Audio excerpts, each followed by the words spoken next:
Our second talk in this session is by the incomparable Sephora Markson. Sephora Markson, MTS, is a doctoral student at Meridian University pursuing a PhD in psychology with a concentration in somatic psychology.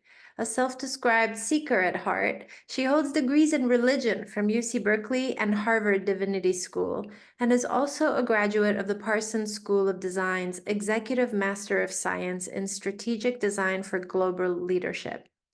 With nearly 15 years of professional experience, Sephora's background spans strategic planning, marketing and communications, business development, fundraising, and learning experience design, with a special focus on online education. In her most recent role as Chief Strategy Officer and Vice President for Institutional Advancement at the Graduate Theological Union, Sephora led the creation, development, and scaling of GTUX, an award-winning digital learning platform. Driven by boundless passion and curiosity, Sephora maintains a wide range of interests beyond her work and studies, including yoga, tarot, trail running, and tantric meditation. She lives in California with her partner, folk musician Ed Masuga. Take it away, Sephora. Thank you so much, Gelare, for that very generous introduction. I'm so glad to be with you all today. Good morning, good afternoon, good evening, wherever in the world you might be found right now. I'd like to begin our time together with an invitation and then a confession. So first, the invitation. It's a very, very simple one. I want to invite us all to take a moment and invite you individually to take a moment to notice yourself breathing. Inhaling, inspirare in Latin, a cognate of the English word inspiration, and exhaling, exhalare, releasing the vapor of your living body, your living being, back into the fabric of the world. As you observe this rhythm of breath, this constant, perhaps even unconscious cycle we engage in throughout our days and across our lives, I invite you to imagine each cycle of breath, each moment of inspiration as an inheritance. Each breath is a gift from the one that came before it, extending all the way back to the very first. The breath that brought you into the world, that called the world to you, and that tethered your being to the intricate web of life that we all share. A friend of mine recently gave birth, and upon first gazing at an image of her newborn, I was struck by the unassuming curiosity in the glance of her baby's face. Many of us have witnessed this expression in other infants, new travelers to our temporal plane. And yet, in a way that remains, I suspect, a persistent mystery for most of us, very few of us remember this phase of first awareness. As many scholars and thinkers have studied and written, our passage into the light of perception and the infinite unassuming curiosity that follows is a deeply transformative experience.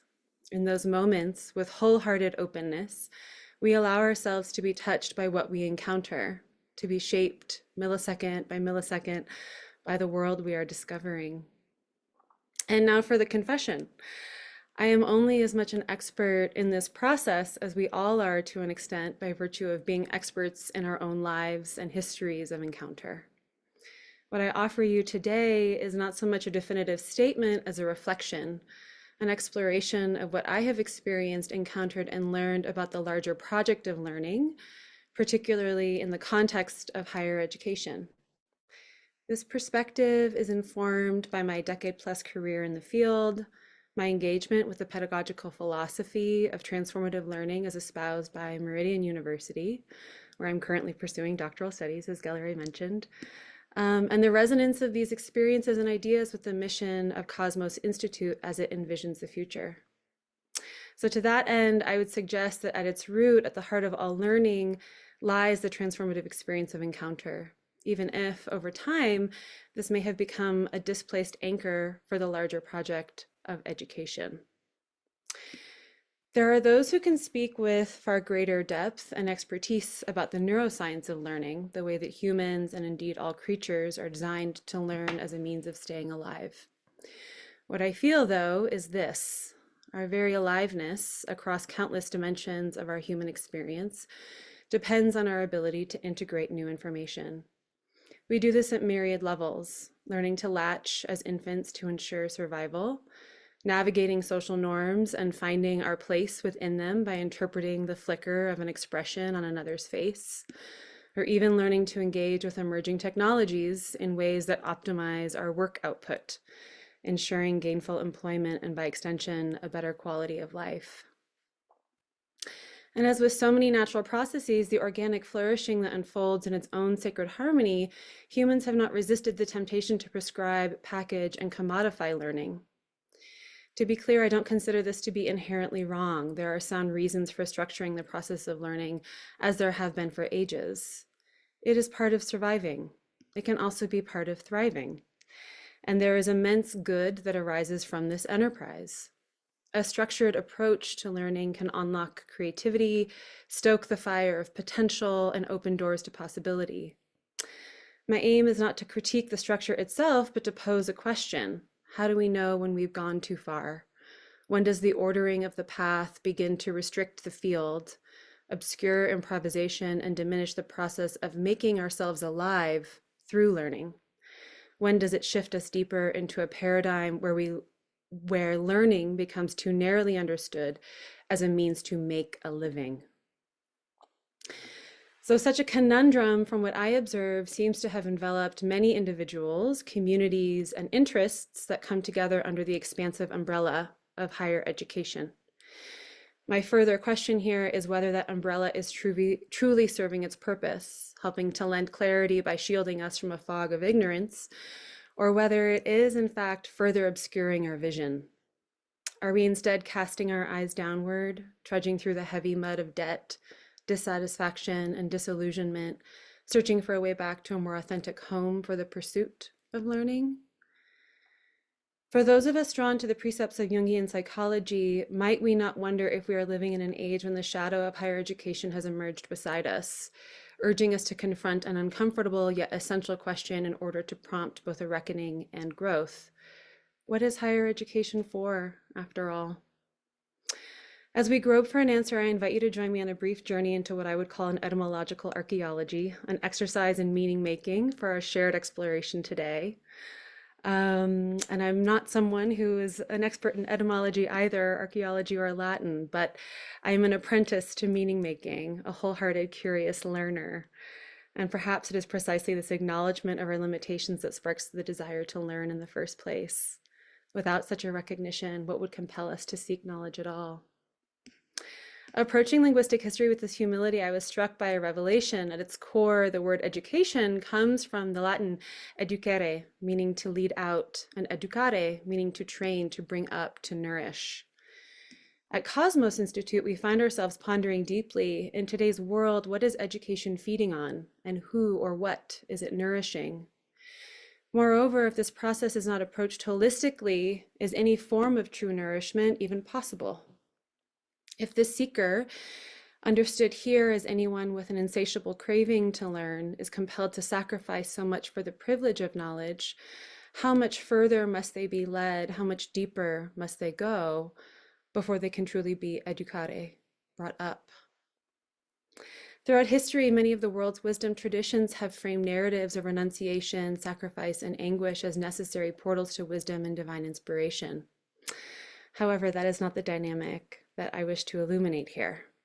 Instead, I'm speaking of a different phenomenon, the way market and capitalist forces have steadily squeezed the seeker into traversing a narrow and precarious bridge to knowledge.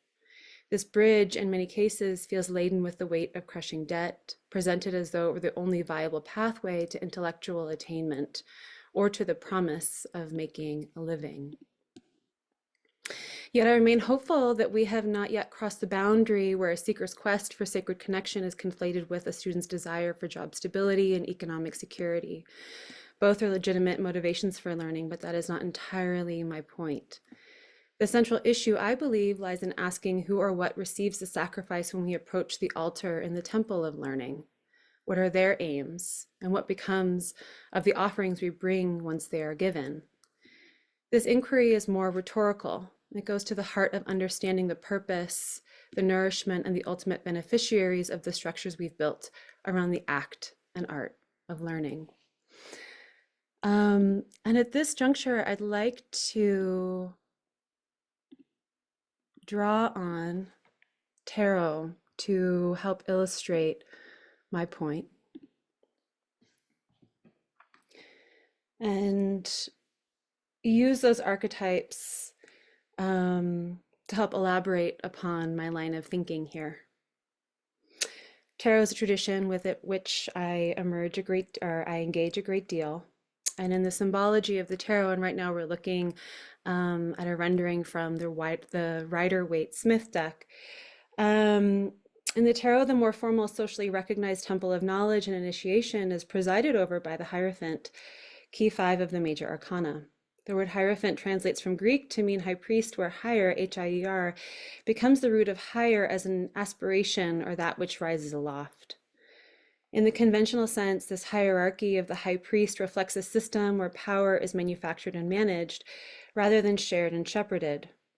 Here, the seeker often finds himself navigating a prescribed path, confined within a rigid framework, rather than liberated toward transformation. But the tarot begins elsewhere, with the Fool, key 0, the symbol of pure potentiality. The Fool embarks on a journey from ignorance to gnosis, from unknowing to knowing, culminating in the world, key 21. The Fool passes through the Hierophant's temple en route to wisdom, but does not stop there. The learning journey, the path to wisdom, continues through love, death, sacrifice, loss, awakening, healing, and eventually, indeed, the world. In some decks, the Fool is actually understood as returning to themselves, this time having transformed through the journey from the Alpha to the Omega.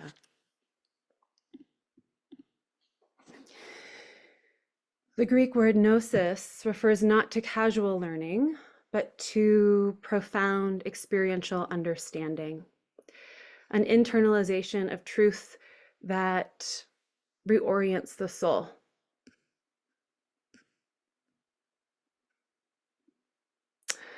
Excuse me, I just lost my place between documents.